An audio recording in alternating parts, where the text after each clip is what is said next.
Hello everyone, it's March 9th, a cloudy winter day here in Seoul. I'm Son Ji-ae, and these are your top stories.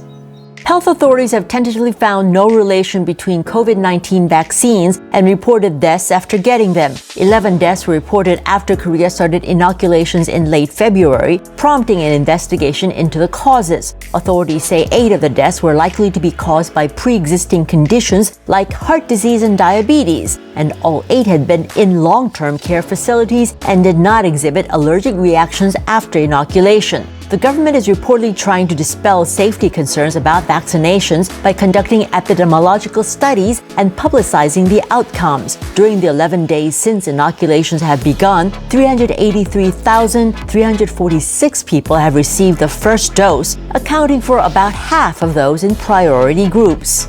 South Korea is considering joining a U.S.-led regional forum that it previously shunned in an effort to influence Washington's North Korea policy. In a jointly written analysis in the U.S. magazine The Hill, Hwang Ji-hwan, a top policy advisor to President Moon Jae-in, said Seoul aims to convince Washington to proceed towards a gradual process of diplomacy and negotiations in dealing with North Korea. The article points out that Seoul is well aware that the new Biden administration has domestic and foreign priorities more important than North Korea, and President Moon feels that it is Seoul's duty to lay the groundwork for a sustainable inter-Korean reconciliation process, says the article. To gain support for such efforts, the article argues Korea is pondering whether to join the so-called Quad Plus. The formation of the group of 4 countries, Australia, India, Japan, and the United States, is viewed as an attempt by Washington to strengthen ties with key allies in the Indo-Pacific against growing influence by China. Twice surprised and delighted fans at a live online concert over the weekend by announcing plans to drop a new single in Japan in May.